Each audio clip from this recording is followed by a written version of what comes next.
بسم الله الرحمن الرحيم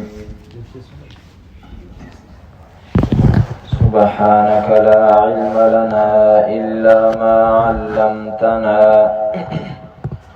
إنك أنت العليم الحكيم ولا جناح عليكم فيما عرضتم به من خطبة النساء أو أكننتم في أنفسكم علم الله أنكم ستذكرونهن ولكن لا تواعدوهن سرا إلا أن تقولوا قولا معروفا ولا تعزموا عقدة النكاح حتى يبلغ الكتاب أجله. سورة البقرة کی د معاشرې د اصلاح دپاره خصوصا د کور د اصلاح په باره کې الله تعالی 18 قوانین ذکر کول. دا هغه قوانینو دا نننی اخرنی سبق دی. په دې آیت کریمه کې الله تعالی 14 حکم ذکر کوي او دې ته ویل کېږي خطبة النساء، چې کومه زنانه د خاوندې وفات شي او د هغې عدت رواني، نو په دغه عدت کې آیا هغې سره د نکاح تعلق یا د نکاح پیغام ایجاب او قبول د نوې نکاح کولی شي او که نه شي. نو دې آیت کریمه کې د هغې په باره کې الله تعالی 4 خبرې بیانوي چې په هغې کې 2 جایز دي او 2 ناجایز دي. د مخکې آیت سره د دې ربط هم جوړ شو، تعلق هم بیان شو چې مخکې د هغې زنانه د عدت بیان و چې د کومې خاوند وفات شوی او د هغې 4 میاشتې او 10 ورځې رواني. نو آیا په دې دوران کې هغې ته د نکاح پیغام ورکولی شي او که نه شي؟ نو د دې په باره کې 4 خبرې دي. ولا جناح علیکم، او نشته دی څه ګناه په تاسو باندې، فیما په هغه څه کې عرضتم به چې تاسو اشاره کوئ په هغې سره، من خطبة النساء د کوژدن د زنانو نه، او اکننتم یا پټوئ تاسو فی انفسکم په خپلو زړونو کې. نو 2 خبرې چې کومې جایز دی الله تعالی هغه بیان کړي. یوه زنانه ده او د هغې عدت روان دی، خاوند یې وفات شوی دی او یو سړی دا اراده کوي چې د هغې سره زه نکاح وکړم. نو الله تعالی فرمایي اشاره کې کنایه او اشارې سره هغې ته دا ویلی شي، خو ښکاره به چې دی نو هغې ته نه وي، په خپل زړه کې ساتي، دام جایز ده، هېڅ هم ورته نه وي. او یا چې ورته وی او خامخا چې دی نو د اراده نو بیا به ورته کنایه او اشاره کې خبرې کې ښکاره ورته داسې نه شي ویلی چې زه به ستا سره نکاح کوم، ځکه چې یو طرف ته د هغې د خاوند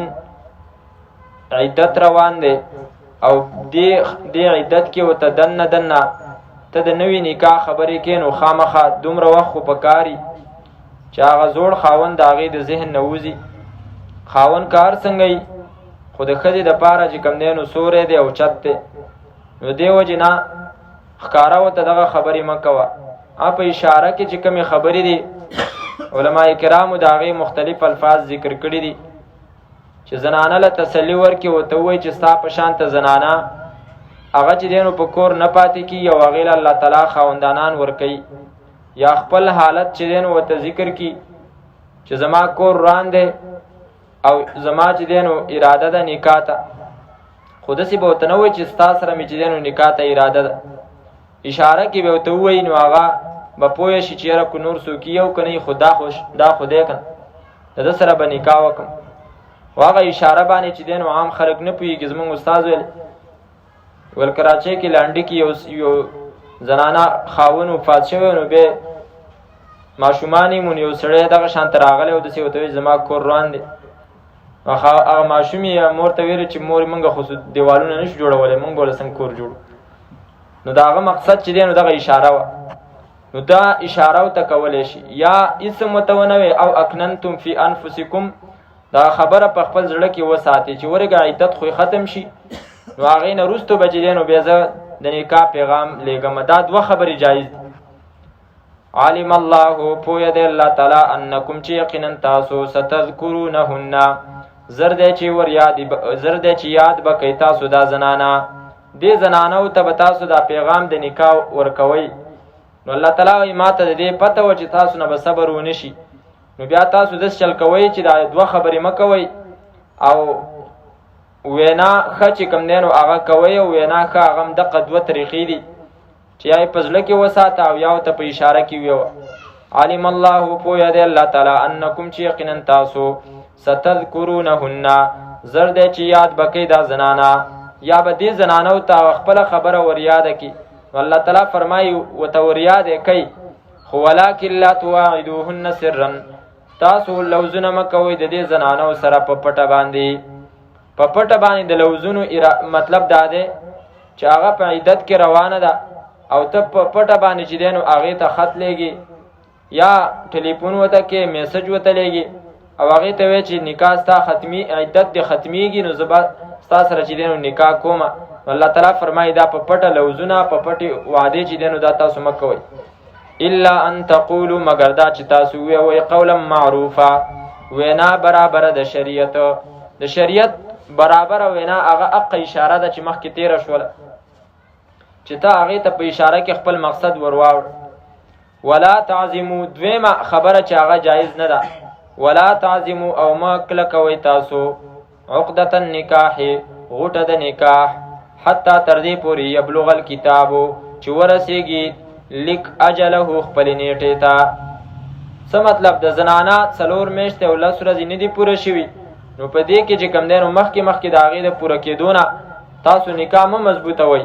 چېرې نکاح رجسټرار ته مو وویه چې تم راشه او مولي صاحب ته وویه چې ماخوستن به نکاح تم راشه. نو دا طریقه چې دی نو جایز نه ده. الله تعالی فرمایي لا تواعدوهن سرا. یو دا چې په پټه به ورته چې کوم دی نو د نکاح پیغام نه لیږي او دویم دا چې نکاح په عدت کې دنه به نکاح نه تړي چې خبره ختمه کړي ایجاب او قبول وکړي. اوس که چېرته بالفرض یو سړی داسې چل وکړي چې د نکاح د عدت 4 میاشتې او 10 ورځې هغه لا پوره نه دي تېرې شوي او یو سړی دغه زنانه سره نکاح وکړي نو د هغه څه حکم دی؟ امام مالک رحمه الله تعالی فرمایي چې په دغه سړي باندې دا زنانه ابدالآباد همیشه د پاره حرامه شو. دوه قوله دي پکې. یو قول امام مالک صاحب د ډېر سخت هغه فرمایي قانون دا دی من استعجل الشیء قبل اوانه عوقب بحرمانه، چې کم یو کس یو شی د وخت نه مخکې د ځان لپاره طلب کوي نو هغه به سزا په دې طریقې سره ورکړی کېږي چې د هغه شي نه به محرومه کړی شي. او د دې مثال ذکر کړی لکه یو سړی خپل وارث چې دی نو وژني. مثال په طور د یو کس نه دا چې دی نو میراث وړي که چېرته هغه په خپل مرګ باندې مړ شي نو دا راپاڅېږي او د هغه د اوس نه چې کوم دی نو ایسته مړ کړي. لا په خپل طبعي مرګ باندې هغه نه دی مړ خو بس دا ایسته چې نو مړ کړي نو شرعاً په هغه باندې څه سزاګانې دي. یوه سزا پکې دا ده چې دا به د هغه د میراث نه محرومه کېږي. وایي ځکه چې دې سړي دا مطالبه وکړه چېرې د دې سړي دا مال ما ته اوس میلاو شي د وخت نه مخکې هلکه تا ته اسم چې دی نو میلاوېدو خو چې صبر خو وکړه چې هغه سړی وفات شي تی شرعاً وارث یې ستا دپاره حصه مقرره ده. خو چې هغه د وخت نه مخکې د هغې مطالبه وکړه او سړی مړ کو نو د دغه سړي په میراث کې باوجود د دې نه چې دا د هغه وارث دی حصه به ورته نه میلاوېږي. ولې؟ ځکه من استعجل الشیء قبل اوانه عوقب بحرمانه. امام مالک صاحب فرمایي چې داسې سړی چې کوم دی نو دا به بیا د دغې زنانه سره به د همیشه پورې د نکاح حرام وي. خو عام علما جمهور فرمایي چې عدت ختم شو دوباره دی سره نکاح وکړي او د هغه نکاح چې دی نو بیا جایز ده. نو د وخت نه مخکې نکاح چې دی نو جایز نه شوله او دغه رنګې په پټه باندې خبرې د نکاح سره چې دی نو جایز نه شوي او دوه خبرې جایز شوي چې یو په اشارې سره د کوژدنې خبرې دي یا په زړه کې چې نو پټ ساتل. وعلمو پویا شي تاسو ان الله چې یقینا الله تعالی یعلم پویا دی ما په سبانی فی انفسکم چې تاسو په نفسونو کې دی فحذروه نو ویریږي تاسو دغه الله تعالی نه هغه ذات چې هغه تاسو د زړونو رازونه د سینو رازونه چې دینو پیژني الله تعالی فرمایي داغه نه ځان چې دینو داغه نه احتیاط وکړه داغه نه ویریږي یعلم ما فی انفسکم دا صفت چې دینو صرف د یو الله تعالی دی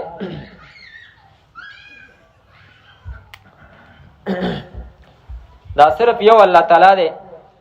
چې داغه دا صفت دی چې یعلم ما فی انفسکم تاسو په نفسونو کې چې څه دي نو په هغه ټولو باندې چې دینو هغه ذات پوهه دی اوس دا صفتونه خلکو چې دینو پیرانو لور کړي او ویره پیر خواله لاړ شي هغه ته دا ټول خبرې بیانوي او تا ته وایي چې رستا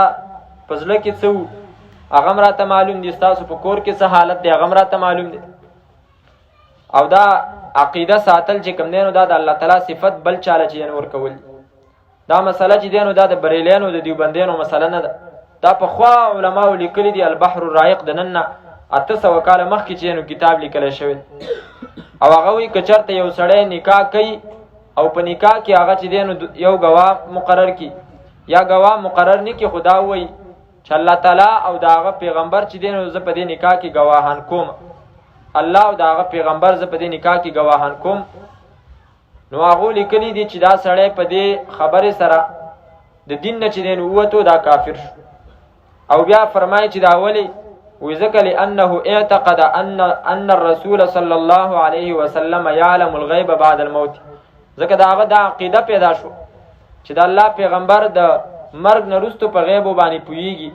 حالانکه وهو ما كان يعلم حين حيا فكيف يعلم وهو قد مات هغه چې ژوند دی نو د غیب او د حالاتو نه خبر نه نو چې کله وس وفات شونه څنګه باغه خبري دی وجنه شرک وای دیتا چې د الله تعالی صفت چې دین او هغه بل چاله ورکی د دې وجنه خو د قران کریم آیاتونه په دې باندې چې دین دومره په واضحه طریقې سره چې دین او هغه دلالت کوي بار بار الله تعالی دا خبرې چې دین ذکر کوي وګوره حضرت موسی علیه السلام څومره لوی پیغمبر خو هغه حضرت موسی هغه ته دا معلومات هم نشته چې راز ژوندې مزه پیغمبري مزما په موجودګۍ کې چې دین او آیا بل پیغمبر شته دی او کنه بیان کوي او خلک دې ته پوښتنه کوي وستانه زیات عالم او زیات پوهه څوک شته دی هغه وینا الله تعالی او ته فرمایي چې نه یو کس شته دی او دا هغه سره د علم دی چې هغه علم ما تعالی نه درکړي نو دا هغه شوق پیدا شي او لاړ شي د الله تعالی نه دعا وغواړي یا الله غزه ما تراوخه او الله ته زه ور وخی او ال تلاړ شي دا غسړی سره چې دینو ملاقات وشي سلام وتوکي هغه سره هغه وته په جواب کې وای ان بارضنا السلام په دې ځمکه کې دا سلام د کم طرف نه رااله دا خو یو لوی سنت ته دلته خو څوک نشته لري معلومیږي چې ته څوک پوهه سړی هغه ته ویلي چې زه خو موسی ابن عمران نو حضرت خضر هغه سړی هغه ته فرمایل چې موسی بنی اسرائیل د بنی اسرائیل او موسی هغه ویل چې او وګوره دا دواړه د یو بل حالاتونو خبر نه دي بیا هغه موسی علیه السلام د حضرت خضر شاګرد کیږي او هغه څه کارونه کوي او په هر ځل باندې حضرت موسی دا هغه په کار باندې چې دین اعتراض کوي حتی دا چې هغه تنگ شي او ته وایي چې بس د دینه پس کې ته پوسو کو بلکې موسی علیه السلام په خپل او فرمایي کې دینه پس می څه اعتراض وکړو ستا په کار باندې نو بس بیا ما ځان سره مرګره کوه فلا تصاحبني حتی دا چې دریمه پیره باندې ماغه اعتراض وکړو موسی علیه السلام ته هغه حضرت خضر او فرمایل چې بس د دینه اخوا زما او ستا چې دینو ملګرتیا نور نه کی او بیا ته ټول خبرې ذکر کړي او په اخره کې حضرت خضر او ته فرمایل وما فعلته عن امر دا مې په خپل خو خنه دي کړی ور دا ټول د الله تعالی د طرف نه ماته حکم وګور موسی علیه السلام هغه د حضرت خضر په کارونو باندې خبر نشو چې دا وسدي حالانکه چې اخره کې ته پته ولګي دا ټول کارونه د شریعت برابرو وزړی چې دینو هغه یخ شو پاغي باندې حضرت عزیر علیه السلام ته وګوره چې هغه الله تعالی په هغه باندې مرګ راولي او 100 کاله چې دی نو هغه په یو ځای باندې وفات شوی پروت دی او بیا الله تعالی را ژوندی کي تپوس دې وکړي کم لبست څومره وخت تیر کړی دی هغه وایي لبست یوما او بعض یوم یوه ورځ یا نیمه ورځ مې چې دی نو تېره کړې ده الله تعالی ورته وفرمایل بل لبست 100 عام 100 کاله چې دی نو تا تیر کړي اوس دغه حضرت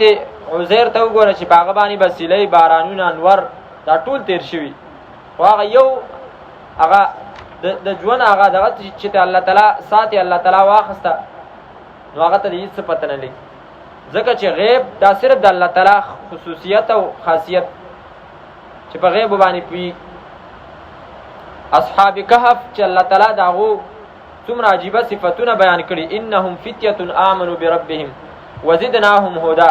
الله دا ځوانانو د هغو هدایت ما چې دی نو سیوا کړی ایمان علما سیوا کړی یقین علما سیوا کړی خو هغوی چې کله په غار کې وده کېږي او بیا راپاسېږي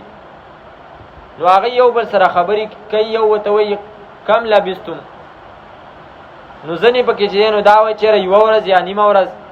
او ځنې وایي چېرې موږ ته پته نشته دی ربکم اعلم بما لبستم ستاسو رب ته چې دی نو ښه پته ده چې تاسو څومره وخت تېر کړی دا اتفاقی د الله تعالی اولیاء دي ښه بزرګان د ټول قوم سره په دشمنۍ باندې خو هغو ته د غیب او علم چې دی نو معلوم نه دی نبی صلی الله علیه وسلم ته الله تعالی فرمایي چې د آینده کار په باره کې دا مه ویوه چې یاره زه به دا کار سبا کوم انشاءالله اوسه خامخا ویو مشرکین راغلي وو د یهودو په ښودنه باندې د نبی علیه السلام نه څه اعتراضونه وکړه ذوالقرنین څوک وو هغه ځوانان څوک وو چې هغه خپل وطن نه راوتي وو او د موسی د روح په باره کې چې نو قصه څه وه موسی علیه السلام او د خضر واقعات څه وو نبی علیه السلام وفرمایل چې زه به تاسو له سبا جواب درکم خو انشاءالله تېره شو الله تعالی ورته وفرمایل ولا تقولن لشیء انی فاعل ذلک غدا الا ان یشاء الله داسې مه ویوه چې زه به دا کار سبا کوم تا ته څه پته ده چې ته به یې وکړې او که نه خو انشاءالله اوسه خامخا ویوه ذوالقرنین د ټولې دنیا بادشاه تیر شوی دی ذوالقرنین د 2 ښکرانو والا الله تعالی ورته د 2 ښکرانو والا ځکه ویلی چې هغه مشرق او مغرب دا ټولې سفر یې کړی وي یا مطلب عمر یې چې کوم دی نو ډېرو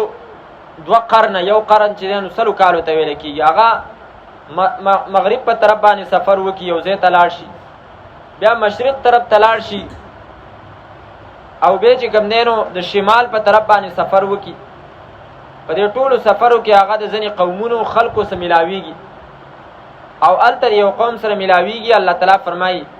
لا یکادون یفقهون قولا نږدې نه و چې دا ذوالقرنین د هغو په خبرو باندې پوه شوي وي او هغه د دوی په خبرو باندې پوه شوي وي ولې ځکه چې جبو کې تفاوت او اختلاف نو هغه اتفاقی بادشاه دی وګوره خو په غیب باندې هغه نه پوهېږي موسی علیه السلام ته وګوره هغه د خپلې امسا نه چې دی نو منډه وایي زمونږ استادانو به فرمایل وګوره موسی خبر نه شو د امسا په لاس کې ورسه ده چې کله ګزار کړله هغه مار شو الله تعالی فرمایي خذها ولا تخف دا امسا دې راواخله مه یېرېږه سنعیدها سیرتها الاولی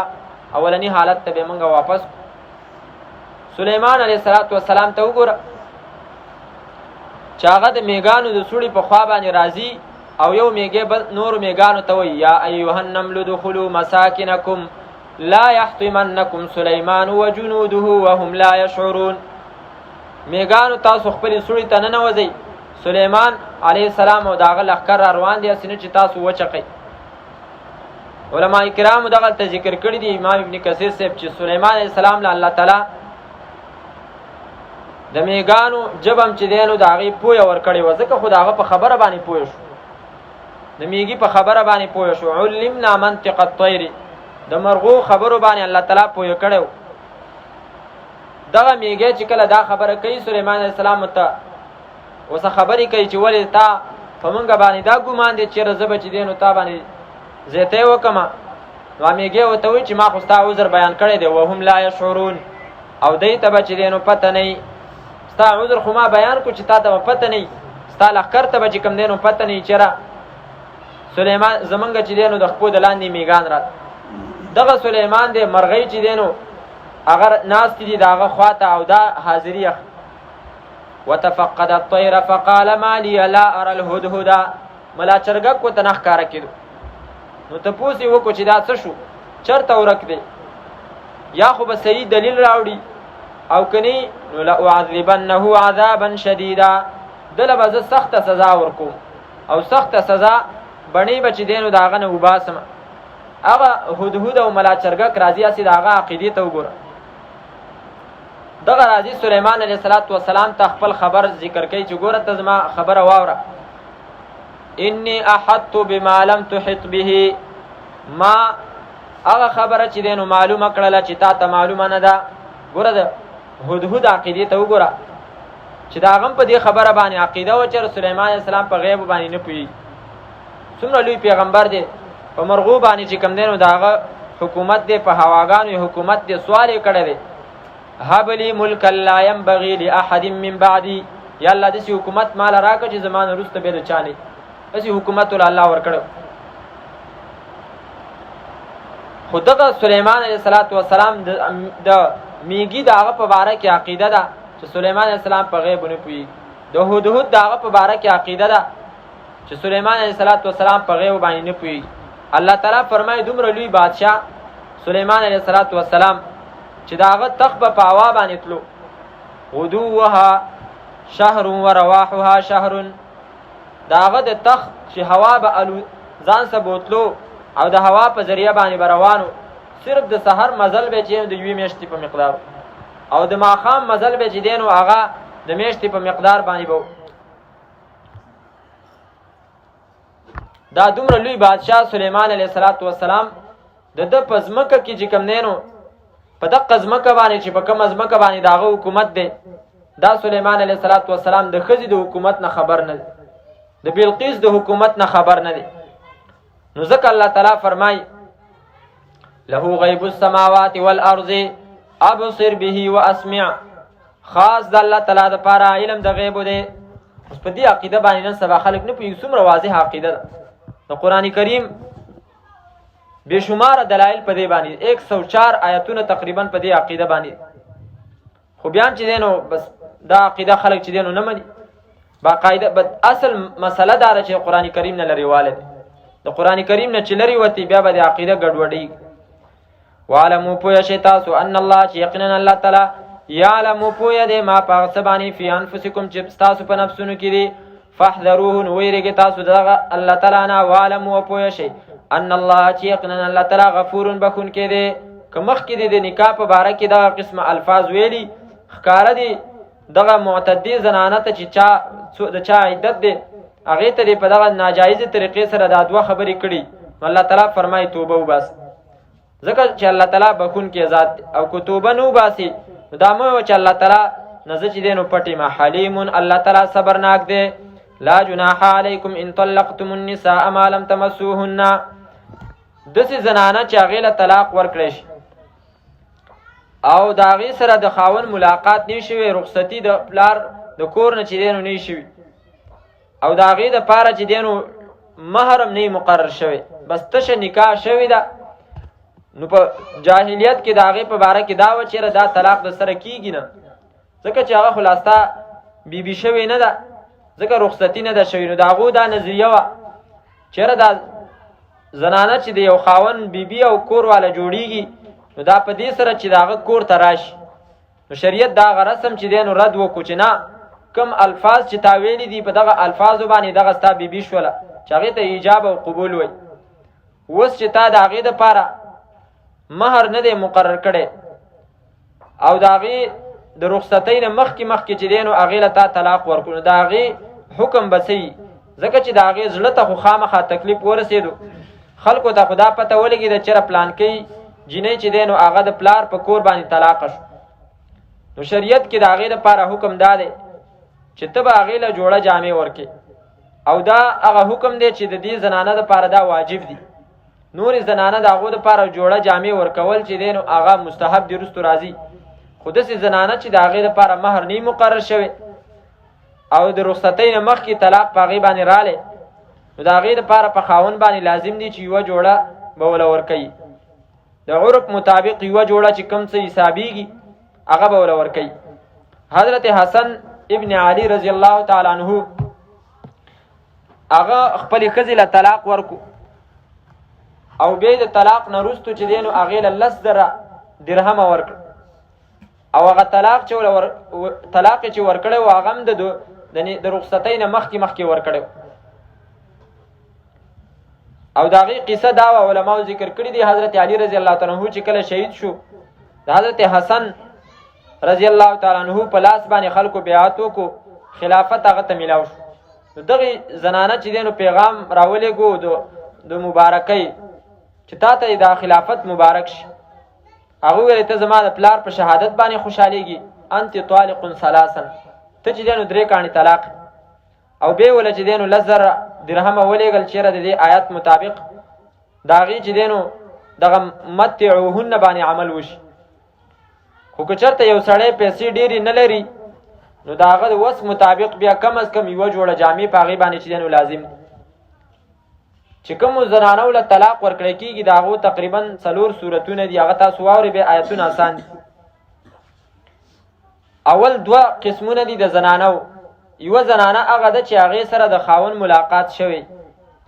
او دویم هغه زنانه ده چې د هغې سره د خاوند ملاقات نه شوی. که چېرته د یوې زنانه سره د خاوند ملاقات شوی نو داسې زنانه بیا 2 قسمه کېدی شي. یا خو به داسې زنانې چې د هغې دپاره به مهر مقرر کړی شوی، مهر یې له مقرر کړی 2 تولې یا 3 تولې یا څونه چې او داسې زنانه باندې چې دی نو طلاق رالی نو چې څومره مهر د هغې دپاره مقرر شوی او هغه مهر به له خاوند ورکوي او دغه زنانه به د خاوند په کور کې عدت تیروي او د عدت صورتونه مخکې موږ ویلو. او د دې سره یوه جوړه جامې هغې له ورکول دا مستحب دی. د خاوند د کور نه چې رخصتېږي عدت یې ختم شو نو بیا به وله چې دی نو یوه جوړه جامې ورکوي، دا وله مستحب دی. دویم قسم د زنانه هغه ده چې د خاوندو سره ملاقات شوی وي خو د هغې دپاره مهر نه دی مقرر شوی، 2 تولې 3 تولې د نکاح نه مخکې نه دي مقرر شوي، خو خاوند کور ته رخصتي وشوله او د هغې نه وروستو خاوند هغې له طلاق ورکړو نو بیا د دغې جینۍ د کورنۍ چې کومې جینکۍ دي د هغو چې کوم مهر دی چې د دې سره په عمر کې ښایست کې برابري، په مالدارۍ وغیره کې د دې سره کومې جینکۍ د دې د خاندان برابري او د هغه جینکو کوم مهر نو هغه مهر دې ته ویل کېږي مهر مثل. دغه مهر مثل به بیا د دې جینۍ هم او دا به وله خاوند ورکوي اگر چې طلاق یې وله ورکړی دی، خو د هغې نه وروسته به بیا چې دی نو د هغې به هم عدتي او د هغې دپاره هم یوه جوړه جامې ورکول دا مستحب دی. دریم صورت د هغې زنانه دی چې موږ وویل چې د هغې سره د خاوند ملاقات نه شوی، چې د خاوند ملاقات ورسره نه شوی نو دا هم 2 قسمه کېدی شي. یو هغه قسم د زنانو دی چې د هغې دپاره مهر مقرر شوی او لا رخصتي نه ده شوی، مهر مقرر شوی دی او په دې کې طلاق رال خاوند ولا طلاق ورکړو نو د دغې زنانه دپاره چې کوم مهر مقرر شوی دی وروستو آیت کې راځي نو دغه مهر به نیم مهر به چې کوم دی نو هغې ته ورکړی کېږي او نیم مهر به ترې واپس اخیستی کېږي. که ټول یې وله ورکړی نو نیم دې ترې واخلي او که نی ورکړی نو نیم دې ورکي او هغه باقي نیم ورته معاف دی. خو د دې دپاره وروستو حکم راځي، الله تعالی فرمایي که چېرته دا زنانه وغواړي چې دا ټول مهر خاوند ته معاف کړي چې زه زما او ستاسې ملاقات نه دی شوی بس دا زما نیم کېږي بس دغه هم ستا شو، یا دا خاوند ورته ووایي چې ستا او زما د یو بل سره نوم په نکاح کې راغلی دی چې د پلانکۍ خاوند دی او پلانکۍ چې کوم دی نو هغه د پلانکۍ ښځه ده، د دې د وجې د دې نوم د وجې نه اگر چې په ما باندې نیم مهر دی خو زه تاله چې دی نو ټول مهر چې کوم مې مقرر کړی دی هغه ټول واخل نو دا ډیره بهتره خبره. او د داسې جینۍ دپاره چې کوم دی نو بیا مطعم شته دی، مطعم مطلب یوه جوړه جامې. او چې کوم زنانه داسې جینۍ داسې چې هغې دپاره مهر نه دی مقرر شوی لکه دې آیت کې چې کوم موږ وویلو او هغې ته طلاق ورکړی شو نو بیا د هغې دپاره یوه جوړه جامې ورکول په خاوند باندې چې دی نو دا واجب دی. دا هغه یو قسم دی چې هغې کې متعه چې دی نو واجبه ده. دا هغه متعه نه ده چې کومه د شیعګانو والا متعه ده، نه متعه ده چې کله طلاق ورکړی شي یوې جوړې جامې ته چې نو متعه ویل کېږي، ځکه په حج کې متعه بیله ده، دلته بیله ده، او په نکاح په باره کې چې وروستو کومه راځي هغه بیله ده، سورت نساء کې به راشي. یو قسم د زنانه بل دی، هغې ته ویل کېږي هغه زنانه چې هغې له مهر مقرر شوی دی او د هغې رخصتي لا نه ده شوې، خو د رخصتۍ نه مخکې چې دی نو هغه زنانه وفات شو. د دې حکم په شریعت کې چې دی نو ظاهره نه و، په احادیثو کې نه و، قرآن کریم کې نه دی بیان شوی. کسان حضرت عبدالله بن مسعود رضی الله تعالی عنہ خواته رال، دې ته ویل کېږي اجتهاد، چې داسې مسایل چې قرآن او سنت کې نه ذکر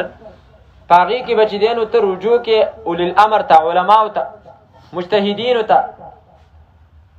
عبدالله بن مسعود چې هغه امام مجتهد دی او زمونږ د فقه حنفي اکثر خبرې چې کوم دی نو هغه د عبدالله بن مسعود صاحب اقوال دي. و چې څوک دا وایي که نه چې د امامانو خبرې موږ نه منو، یوه خبره مولا نه منو که نه، یو خو هغې د جهالت نه کار اخلي، د هغو دا خیال دی چېرې موږ نبي علیه صلات وسلام پرېښی دی او موږ امامان راټینګ کړي، دا خبره نه ده. په داسې مسایلو کې چې احادیثو کې هغه مسله نه ظاهره، قرآن کریم کې هغه نه بیانه، په هغې کې موږ څه وکړو؟ یا به خپل اجتهاد کوو، د خپل د عقل اسونه به چې دی نو ځغلو، کله په یو طرف کله په بل طرف باندې، او یا به داسې چې موږ به د هغه علماو خبره منو چې هغې د نبي علیه السلام زمانې ته نږدې دي او نبی علیه السلام د هغو په باره کې او د هغو د زمانې په باره کې ګواهي ورکړې ده چې خیر القرون قرني ثم الذین یلونهم ثم الذین یلونهم، زما زمانه او دوه زمانې په دې پسې چې کوم دي دا بهترینې زمانې دي. ثم یفشو الکذب، بیا به دروغ چې دی نو عام شي. د امام صاحب زمانه په هغې کې وه او د امام صاحب عدالت او د هغه انصاف او د هغه زهد او د هغه تقوا او پرهیزګاري هغې باندې چې دی نو دشمنان هم قایل دي او د هغې ګواهي ورکوي. بهرحال عبدالله بن مسعود صاحب ته مسئله راله چې د دې په باره کې اوس څه فیصله وکړو. عبدالله بن مسعود صاحب وفرمایل ماله مهلت راکړئ، زه به سوچ وکړم. خو سوچ دا نه چې زه به خپله رای پیش کړم، دا یې ویلې که چېرته زه رای پیش کړم او هغه صحیح وه نو دا د الله تعالی د طرف نه ده، او که چېرته غلطه وه فمني ومن الشیطان، زما او د شیطان د طرف نه ده. یو څو ورځې پس چې دی نو هغه عبدالله بن مسعود صاحب ویلې راشئ مسله ته بیانه کړم. دا یې وفرمایل چې د داسې زنانه دپاره لها مهر مثلها لا وکس ولا شطط، د داسې زنانه دپاره چې دی نو د دغې زنانه د کورنۍ چې کومې جینکۍ دي د هغو مثل مهر به او په هغې کې به نه کمی او نه زیاتې به. زمونږ علماو دقه مسله رااخستې ده چې کومه زنانه وفات شوله او د هغې دپاره مهر مقرر شوی نه او د خاوند کور ته لا راغلی نه وه او وفات شوله، نو په مرګ باندې حکم چې دی نو خپل حد ته رسیږي، حکم ختم شو، مهر پوره به چې کوم دی نو د هغې دپاره لازمي. دا ټول آیتونه وویل شو. لا جناح علیکم، نشته دی څه ګناه په تاسو باندې، ان طلقتم النساء، که چېرته تاسو طلاق ورکړئ زنانو ته، ما لم تمسوهن، څو پورې چې لاس نه وروړي تاسو هغو ته، یعنی رخصتي نه شوي، د خاوند کور ته نه راغلي، او تفرضو لهن، او نه مقرر کړي تاسو مهر لهن د هغو دپاره فریضتن په مقرر کولو سره، مهر نه دی مقرر شوی او د ملاقات نه مخکې طلاق وشو، نو الله تعالی فرمایي ومتعوهن، او جوړه جامې ورکوي تاسو دی ته. دا به څنګه وي؟ ډېرې قیمتي به که نه کمزورې به نه، الله تعالی فرمایي د خاوند حالت ته به کتلی کېږي. علی الموسع، په مالداره سړي باندې قدره، په اندازه د هغه دي، وعلی المقتر، او په غریب باندې قدره، په اندازه د هغه دي. متاعا، دا څکه ده، بالمعروف، مطابق د رواج، حقا، دا لایق دی، واجب دی، علی المحسنین، په نیکانو باندې. نیک سړی چې هغه موحد دی، دې وجې نه ځینې علما د محسن معنا په موحد سره کوي، دا په موحد سړي باندې چې دی نو واجب دی. مشرک ته ګوره او د الله حکمونو پوره کولو ته ګوره، هغه پسې ټوقې کوي. وان طلقتموهن، او که چېرته تاسو طلاق ورکو دې زنانو ته، من قبل ان تمسوهن، مخکې د دې نه چې تاسو لاس وروړئ دی ته، یعنی تاسو هغو سره ملاقات نه دی کړی. وقد فرضتم، په داسې حال کې چې مقرر کړی دی تاسو مهر لهن د دې دپاره، فریضتن په مقرر کولو سره. فنصف ما فرضتم، پس لازم دی نیم د هغه مهر چې تاسو مقرر کړی دی، نو 2 تولې سره هغه تاسو مقرر کړی دی او د ملاقات نه مخکې طلاق وشو نو د هغې 1 توله به چې کوم دی نو ورکوئ دا د باندې لازم 1 توله به درته معافي الا ان یعفونا مګر دا چې معافي وکړي دا زنانه او ووایي د خاوند ته چېرې دا نیم هم مه راکوه بس ملاقات نه دی شوی بس دغه نیم هم ستا شو او یعفو الذي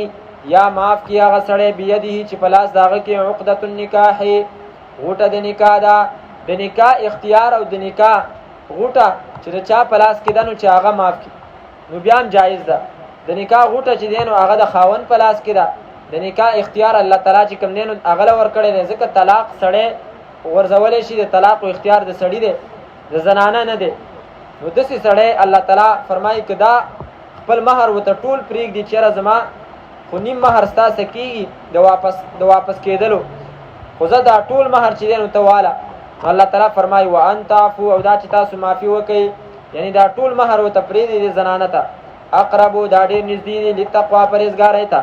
ولا تنسوا الفضل بینکم او مه هېروئ تاسو الفضل غوروالی احسان بینکم په خپل منځ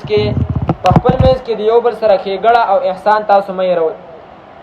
څومره حکمونه چې هیر شو په هغه ټولو کې چې کوم دی تیر شو په هغه ټولو کې د یو بل سره تاسو احسان او ښېګړه کوئ اگر چې زنانه له دې طلاق ورکو خو دا مه ویوه چېرې د دې دا مخ چې دی نو زه کتل نه غواړم نه الله تعالی فرمایي د یو بل سره احسان کوئ ښېګړه د یو بل سره کوئ او دې آیت کریمه باندې امام ابن کثیر صاحب چې دی نو یو حدیث ذکر کړی دی او ډېر عجیبه حدیث دی چې نبی علیہ الصلوۃ والسلام فرمایي لا یأتین علی الناس زمان عزوز په خلکو باندې به داسې زمانه راځي چې هغه زمانه به چې دی نو سم چک به لګوي یعز المؤمن علی ما فی یدیه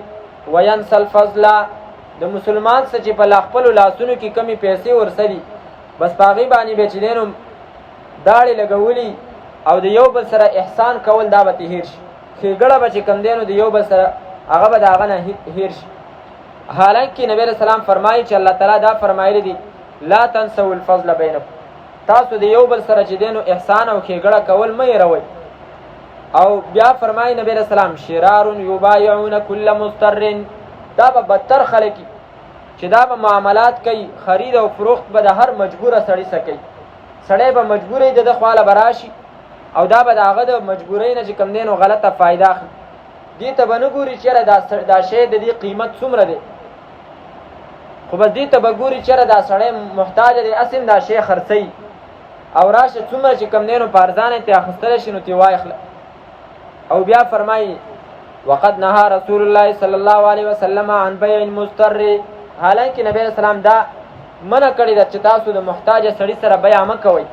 او که کوئ نو بیا چې د هغه شي څومره ریټ دی نو هغسې ریټ چې دی نو هغه تاسو ولګوئ وعن بیع الغرر د دوکې د معاملاتو نه نبی علیہ السلام وایي ما منع کړی ده فإن کان عندک خیر فعد به علی اخیک که داسې وخت راشي او ستا سره څه خیري او ښېګړه د چا څه کولی شي نو د خپل ورور سره چې دی نو ښېګړه کوه ولا تزده هلاکا الی هلاکه او د مسلمان ورور هغه هلاکت چې دی نو د هغه سره نور هلاکت مه یو ځای کوه چې د مخکې نه هغه مجبوره دی او ته چې دی نو نور د هغه خپې وې ځکه فإن المسلم اخو المسلم مسلمان د مسلمان ورور دی لا یحزنه مسلمان به چې کوم دی نو مسلمان ورور چې دی نو نه خفه کوي ولا تنسوا الفضل بینکم د دې آیت د لاندې علماو دام لیکلي دي چې الله تعالی یو کس له څه غوروالی ورکړی دی یا د هغه د اخلاقو یا د هغه په معاملاتو کې یا د نیکۍ د دیندارۍ نو لا تنسوا الفضل بینکم دغه ښېګړه وله مه هېروه دغه فضیلت وله مه هېروه د هغه معنا ځینې خلک د چا کې چې یو خوی یو ښه صفت وي بس هغه وله نشي برداشت کوي هضم کولی نشي چې څوک د هغه صفت کوي بس دا به وله په منځ کې چې نو خامخا چمجي به راوباسي چېرې نه خو داسې دی خو داسې دی ولا تنسوا الفضل او مه هېروئ تاسو غوروالی بینکم په خپل منځ کې مه هېروئ تاسو احسان په خپل منځ کې ان الله یقینا الله تعالی بما په هغه څه باندې تعملونه چې تاسو یې کوئ بصیر لیدونکی دی حافظو تاسو حفاظت کوئ علی الصلوات د منځونو والصلاة الوسطی خصوصا د هغه مونځ منځني د ټولو منځونو چې دی نو تاسو خیال ساتئ ګوره احکامات روانو په منځ کې الله تعالی چې دی نو دا خبره ذکر کړه چې د مانځه خیال ساته دا ولی دا دې طرف ته چې کله کله سړی مسایلو کې اخته شي د طلاق وغیره مسایل په هغه کې سستی پیدا شي نو الله تعالی فرمایي قران کریم تش د مسایلو کتاب نه دی چې ته پکې مسایل وې او د اعمالو نه چې دینو ته ناخبره مانزه خیال ساته او بیا خصوصا منځنۍ مونږ دغه خو خامخا خیال ساته ولته د منځنۍ مونږ نه چې دینو څه شی مراد دی مختلف اقوال په دې کې علماو ذکر کړي دي ځینې علما کرام فرمایي چې بس د دینه مراد هر مونږ دی ځکه چې 15 مونږونه دي او په دې کې چې کوم دینو هر یو مونږ دوه یو طرف ته کا دوه بل طرف ته کا بس هغه مینځ والا چې کوم دینو منځنۍ شو او د دې د مطلب دی لکه څنګه چې الله تعالی په روزه کې ليله القدر چې کوم دینو پټ کړي دي دغه رنګي منځنۍ مونږ په دې 15 مونږونو کې دینو پټ کړي دغه رنګي لکه څنګه چې د جمعې په ورځ باندې الله تعالی دغه دعا د قبلېدلو چې کومه غړې ده او وخت هغه الله تعالی پټه ساتلې نو دغه رنګي دا مونږ پټ ساتلې خدا قول چې کوم دینو ډیر اولانه دي ډیر غوړه قول نه دی زیات غوړه قول هغه دا دی چې د دینه مراد د مازیګر مونږ او په دې باندې حدیث ته ځکه چې دینو دا اولا او غوړه دی ځکه چې نبی له صلوات و سلام جنگ خندق کې کافرانو چې دینو هغه د منځونو نه مشغوله کړو نو نبی له صلوات و سلام نه چې کله منځونه قضا شو د مازیګر مونږ پکې نو نبی له سلام خیره وکي ملأ الله قبور بيوتهم وقبورهم نارا منعونا عن الصلاه الوسطى الله دې د دې کورونه چې کم دینو او د دې قبرونه د ور نه ډک کی دی منګه دغه منځنی مونږ چې دینو مشغوله کړي هغه منځنی مونږ هغه چې دینو دغه د مازیګر مونږ او په دې باندې نورم چې کم دینو روایت شته وقوموا ودرېږي تاسو لله خاص الله تعالی ته قانتين عاجزي کوونکی الله تعالی ته ودرېږي قانتين د قنوت نه دی په معنا د عاجزۍ سره بیخي په عاجزۍ سره الله تعالی ته ودرېږي د دې آیت د وجه نه زمون امام ابو حنیفه رحمه الله تعالی فرمای چې په مانځ کې به بسم الله په زور نه وي په مانځ کې چې کوم د سورته فاتحه نه مخکې بسم الله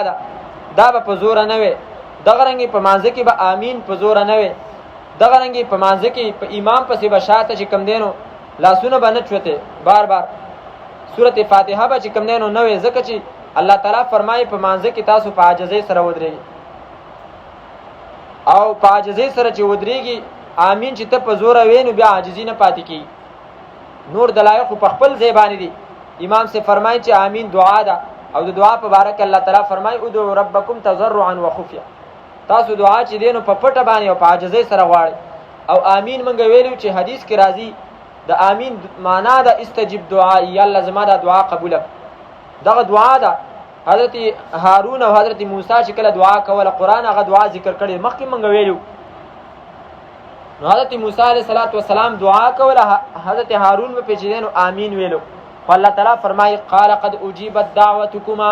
استاسو دواړو دعا قبول شو ګوره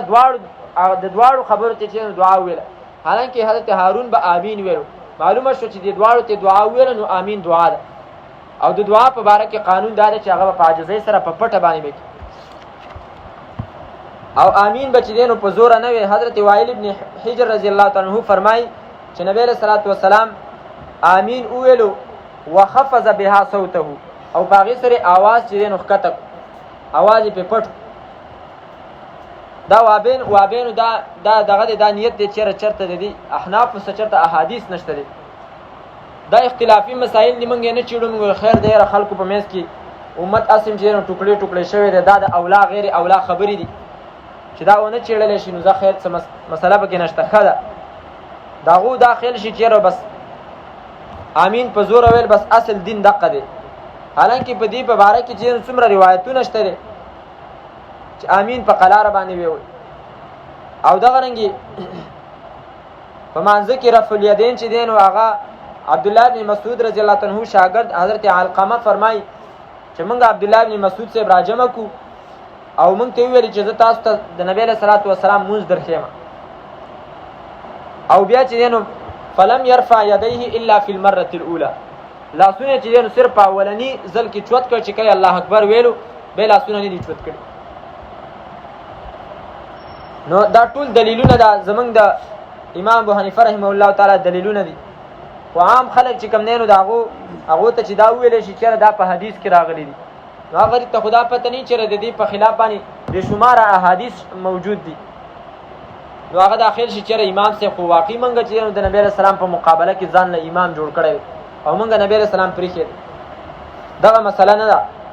وقوموا او ودرېږئ تاسو لله الله تعالی ته قانتین عاجزي کوونکي فإن خفتم پس که چېرته تاسو ویرېدلی د دشمن نه چې تاسو په خپل اصلي حالت باندې مونځ نشئ کولی او ویرېدلی فرجالا نو تاسو مونځ کوئ پیادل او رکبانن یا په سورلۍ باندې دا د خوف په حالت کې دی د یېرې په حالت کې دی او د دې صلات الخوف هغه تفصیلي طریقه به انشاءالله سورة نساء کې راشي فاذا امنتم پس کله چې تاسو په امن کې شئ فاذکروا الله پس یادوئ تاسو الله تعالی لره کما علمکم لکه څنګه چې ښودنه کړې ده تاسو ته ما د هغه څه لم تکونو تعلمون چې تاسو پرې نه پوهېدلی والذین یتوفون منکم ویذرون ازواجا د دې آیت مقصد ویو بیا د دې آیت په باره کې د علماو دوه قولونه دي د یو ډلې د علماو وینا دا ده چې دا آیت منسوخ دی د دې دا حکم ختم دی او باقي علما فرمایي چې نه حکم یې نه دی منسوخ مقصد د آیت دا دی چې کم کسان وفات شي خاوندانان د هغو بیبیانې پاتې کېږي نو هغو له پکار دي چې په دغه خپله کورنۍ کې خپل ورونو ته وصیت وکړي چې زما دا کور والا پاتې ده اگر چې د دې په دې کور کې حصه نشته دی خو تاسو د دې سره ښېګړه وکئ او دا د یو کاله پورې چې دی نو دا د دې کور نه مو وباسئ ټیک د هغې یا څلورمه حصه ده یا اتمه حصه ده او هغه چې دی نو معمولي ده دې کور کې د هغې حصه پوره نه کېږي خو تاسو ورسه ښېګړه وکئ او دا د دې کور نه چې دی نو مو وباسئ دا حکم چې دی نو ځینې علما فرمایي دا منسوخ شوی دی په څه منسوخ شوی دی مخکې چې کوم آیت موږ وویلو آیت نمبر 234 چې کوم کسان وفات کېږي او د هغو بیبیانې پاتې دي نو 4 میاشتې او 10 ورځې به تېروي نو مطلب دا دی چې یو کاله پورې چې کوم حکم و هغه ختم شو 4 میاشتې او 10 ورځې شو دا یوه ډله د علماو ده دویمه ډله د علماو هغوی فرمایي چې نه دا حکم نه دی منسوخ شوی هغه حکم چې کوم و هغه فرضي حکم دی او دا مستحب دی مطلب دا دی چې 4 میاشتې او 10 ورځې خو به خامخا په دغه کور کې تېروي خو د دغه کور والا به د دې ښځې څه چې دی نو دا ښېګړی چې د یو کاله پورې دا چې کوم دی نو پرېږدي د یو کاله پورې لهذا بیا چې دی نو حکم په خپل ځای باندې مستحب دی او اوس هم چې دی نو خلکو ته دا حکم دی چې د زنانو څه اسم تاسو زیاتی کوئ په هر موړ کې او په هر لینډ کې نو دلته خو څه دا ښېګړه وکړئ چې هغه پاتې شوله خاوند یې وفات شو اوس چې دی نو د یو کاله پورې دا تاسو خپل کور نه مه وباسئ والذین واکسان یتوفون چې هغوی وفات کېدلی شي منکم ستاسو نه ویذرون او پرېږدي ازواجن بیبیانې نو دوی دې وصیت وکړي لیوسو وصیت دې وکړي لازواجهم دپاره د بیبیانو متاعن د څکې الی الحول تر یو کاله پورې غیر اخراج بې د ایستلو نه فإن خرجنا پس که چېرته ووتلې دا زنانه په خپله باندې ووتلې تاسو ته څه نه ویلې چې یاره د کور نه ووځه تاسو ته ویلې دا ستا خپل کور دی یو کاله پورې ته اوسېږه موږ تا ته څه نه ویو خو هغوی ویلې بس زما هسې مې عدت پوره شوی دی او خاوند مې وفات دی نو په دې کور کې چې نو زما څه خاص ته نه دي پاتې فإن خرجنا نو هغه په خپله ووتله الله تعالی فرمایي فإن خرجنا پس که چېرته ووتله په خپله ووتلې دا زنانه په خپله باندې فلا جناح علیکم پس نشته دی څه ګناه په تاسو باندې فیما په هغه څه کې فعلنا چې دا زنانې کوي فی انفسهن په باره د ځانونو خپلو کې من معروفین د شرعي طریقې نه په شرعي طریقې سره دا زنانه د خپل کور نه لاړه او په بل ځای کې چې دی نو دا نکاح کوي نو وارثانو ته دا حکم دی چې تا شرعي طریقې نو ستاسو بیا په دې کې چې کوم دی نو څه ملامتیا نشته څه ګناه نشته دی بس پرېږدي چې کوي والله الله تعالی عزیز غالب دی حکیم حکمت والا دی وللمطلقات او د پاره د هغه زنانو چې طلاق ورکړی شوی دی هغو ته متاع سکلا بالمعروف په ښې طریقې سره دا اوس د هغه ټولو زنانو چې موږ 4 قسمونه ذکر کړل چې هغو له طلاق ورکړی شو نو الله تعالی فرمایي د هغه ټولو دپاره مستحب دا دي چې یوه جوړه جامې چې دی نو هغې له ورکړی شي باقي یو صورت په هغې کې موږ وویلې واجب دی باقي چې دی نو نور هغو دپاره چې نو مستحب حقا دا حکم لایق دی علی المتقین د پرهیزګارانو سره لایق دی ښه هلته واجبو دلته ځکه لایق دی چې دا د هرې مطلقې زنانه دپاره چې نو خو واجب نه دي لازم نه دي کذلک دغه رنګې یبین الله واضح بیانوي الله تعالی لکم تاسو ته آیاتې خپل آیاتونه احکامات تاسو ته بیان که څومره واضحه خصوصا د طلاقو مسئله چې نو ښه واضحه بیانه لعلکم د دې لپاره چې تاسو تعقلون د عقل نه کار واخلئ یوه مسله بیانوو بیا به انشاءالله ترجمه پرون تقریبا 2-3 کسانو دې مسلې ته پوښتنه وکړو چې مشرک سړی لپاره استغفار او بخښنه غوښتل دا څنګه دي دې په باره کې چې دینو مونږه د شریعت مزاج معلوم چې شریعت کې الله تعالی هر ګناه معاف کوي خو شرک نه معاف کوي هر ګناه معاف کوي د شرک په باره کې الله تعالی قانون په د خپل کتاب مطابق قانون الله تعالی درې څلور ځای چې دینو بیان کړی دی ان الله لا یغفر ان یشرک به الله وی چې دینو شرک نه معاف کو یو په دنیا کې چې کوم دینو شرک دی په دنیا کې د شرک نه څوک توبه وباسي الله یې معاف کوي خو چې د شرک سره د دې دنیا نه چې دینو یو کس لاړې قیامت کې هغه چې دینو بیا ابد الاباد د پاره به په جهنم کې بیا هغه الله تعالی نه معاف کوي ځکه چې الله تعالی فرمایلی دی انه من یشرک بالله فقد حرم الله عليه الجنه چا چې شرک وکړو د الله صفت بل چاله ورکو په دې سره مړ شو الله تعالی فرمایي ما په هغه باندې جنت حرام کړی دی جنت مې په همیشه د پاره چې نو حرام کړی دی یو زما او ستا قانون پاس کول دی یو د الله تعالی خپل فیصله ده منګه چې کله یو قانون د چا په باره کې جوړ کو چیرې بس دا پلان کې دا به نور نه معاف کوم څو وخت پسې بیرته چې نو معاف خدا الله تعالی ان الله لا يخلف الميعاد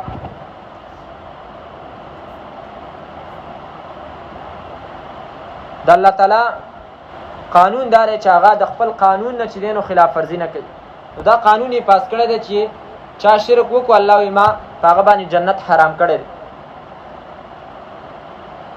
او نبی صلی الله علیه وسلم په باره کې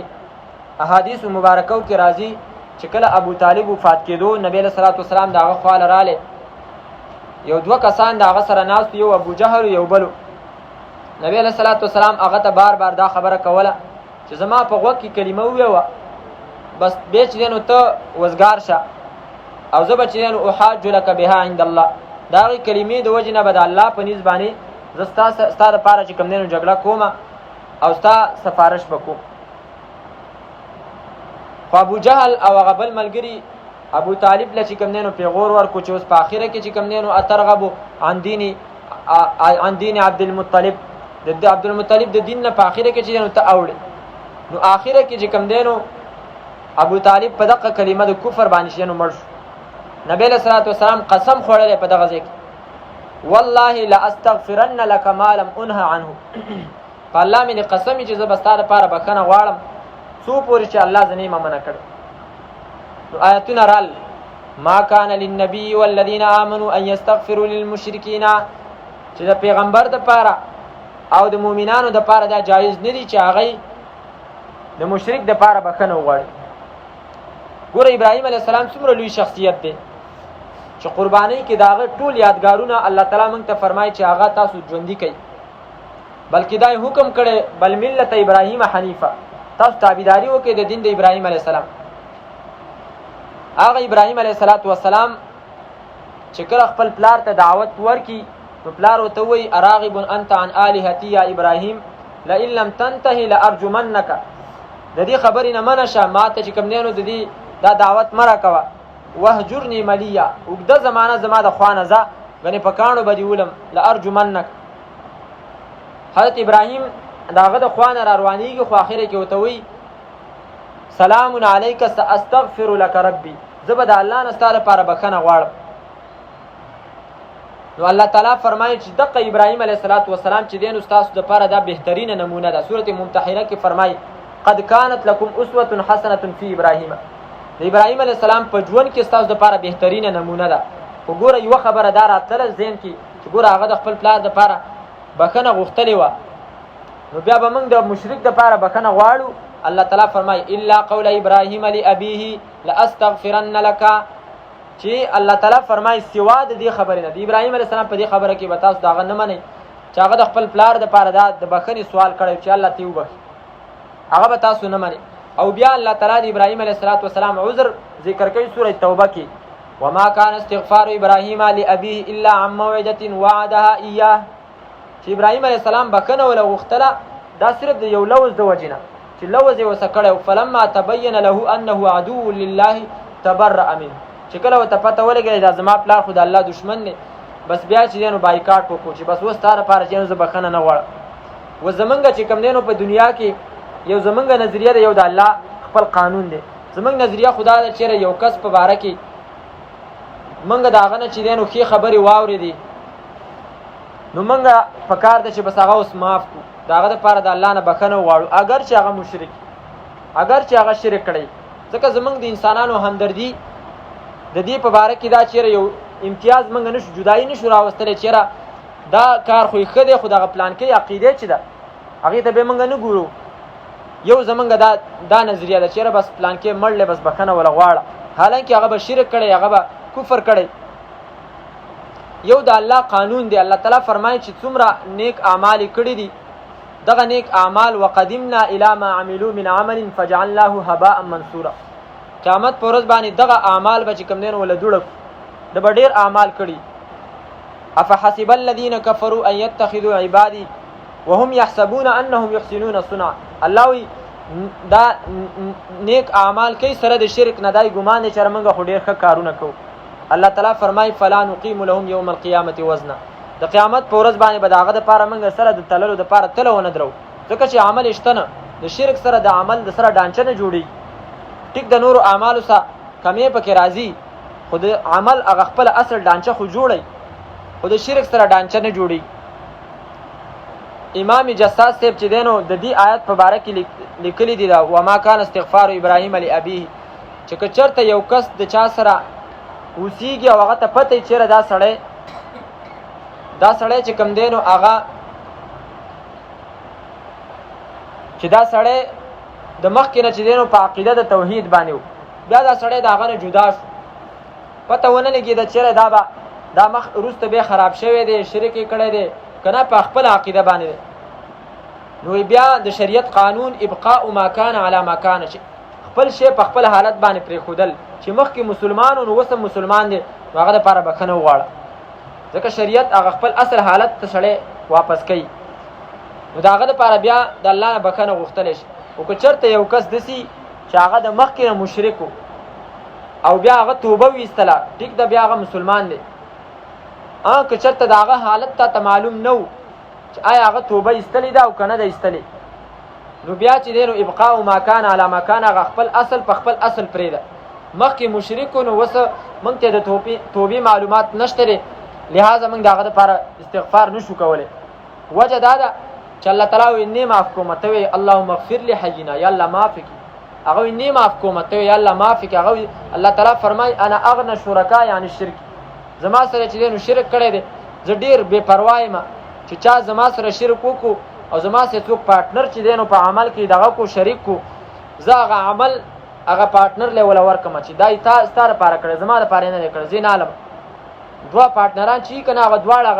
هغه شی تقسیموي، الله وایي زه نه تقسیموم انا اغنى شرکا، زه ډېر بې پروا یم، زه هغه خپل پارټنر ته پرېږدم چې چا زما دپاره پارټنر جوړ کړی. دې وجې نه مشرک دپاره چې چا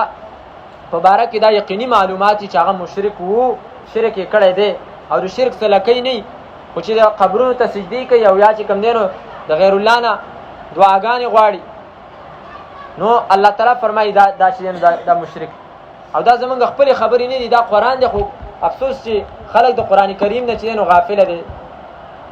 الله تعالی فرمایي ان تدعوهم لا يسمعوا دعاءکم، دا قبرونو والا دا پیران دا بوتان دا یو شی بل شی تاسو راغواړئ، الله وایي لا يسمعوا دعاءکم، ستاسو دعاګانې نه اوري ولو سمعوا ما استجابوا لكم، که چېرته دله واوري نو قبلولی نشي. ویوم القیامة یکفرون بشرککم، د قیامت په ورځ باندې ستاسو د شرک به انکار کوي. ور الله تعالی د هغو هغه بلنې ته چې دی نو شرک وویلو، ځکه حدیث کې راځي الدعاء هو العباده، دا دعا عین عبادت دی. نو عبادت چې الله له وکړو عبادت دی، چې غیر له دې وکړو شرک. او دغه رنګې قرآن کریم کې چې دی نو هغه د دې آیتونه چې دی نو بې شماره دي په دې باندې. ومن اضل، الله وایي د ده نه بل څوک غټ ګمراه کېدی شي مما ومن اضل من يدعو من دون الله من لا يستجيب له الى يوم القيامه، چې څوک دعاګانې غواړي د بل چا دقې ته چې دی نو شرک ویلی کېږي. نبی علیه صلات وسلام نه چې کوم دی نو دعاګانې غواړي او دغه رنګې خپل حاجتونه حسن او حسین رضی الله عنهم، حضرت علی، فاطمه، شیخ عبدالقادر جیلانی، دا نور پیران د دیونه چې دی نو غواړي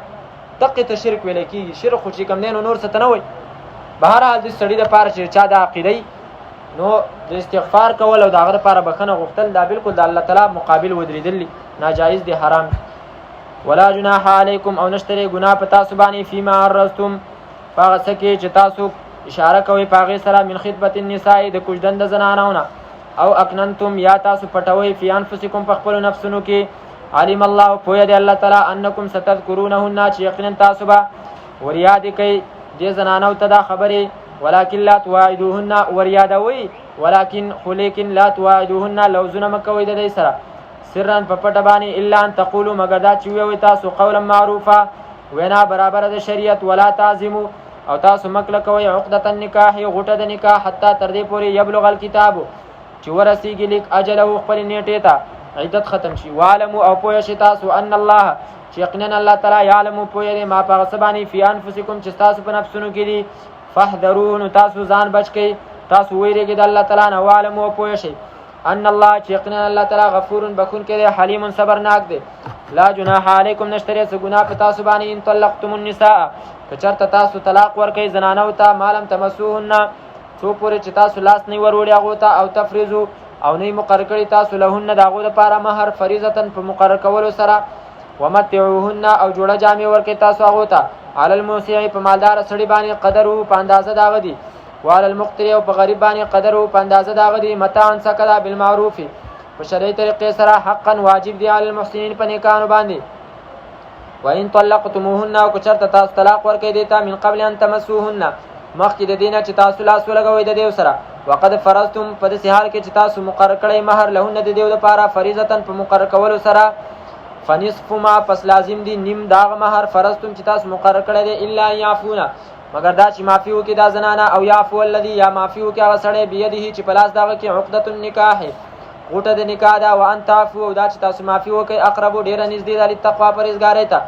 ولا تنسوا الفضل او مه هېروئ تاسو غوروالی بینکم په خپل منځ کې او مه هېروئ تاسو احسان بینکم په خپل منځ کې ان الله یقین الله تعالی بما په هغه څه باندې تعملونه چې کوئ تاسو بصیر لیدونکی دی. حافظو حفاظت وکړئ تاسو علی الصلوات د منځونو ټولو والصلاة الوسطی خصوصا د هغه منځ منځني وقوموا او ودرېږئ تاسو لله الله تعالی ته قانتین عاجزي کوونکي. فإن خفتم پس که چېرته تاسو ویرېدلې د دشمن نه فرجالا فصلوا رجالا پس مونځ کوئ تاسو پیادل او رکبانا یا په سورلی. فاذا امنتم پس کله چې تاسو په امن کې شوئ فذکروا الله پس یادوئ تاسو الله تعالی لره کما علمکم لکه څنګه چې ښودنه کړې ده تاسو ته بې مونځ چې دی نو په خپله طریقه کوئ ما د هغه څه لم تکونو تعلمون چې تاسو پرې نه پوهېدلی. والذین هغه کسان یتوفون چې هغوی وفات کېدلی شي منکم ستاسو نه ویذرون او پرېږدي ازواجا بیبیانې وصیتا نو دی دې وصیت وکړي لیوسو وصیتا پکار ده چې دی وصیت وکړي لازواجهم دپاره د بیبیانو د دی متاعا د څه کې الی الحول تر یو کاله پورې غیر اخراج بې د ایستلو نه. فإن خرجنا پس که چېرته دا زنانه ووتلې په خپله باندې فلا جناح پس نشته دی څه ګناه علیکم په تاسو باندې فیما په هغه څه کې فعلنه چې کوي دا زنانه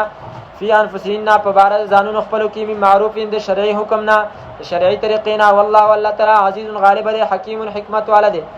وللمطلقات او د پاره د طلاق وکړی شوو زنانو متاع سکدا بالمعروف په ښې طریقې سره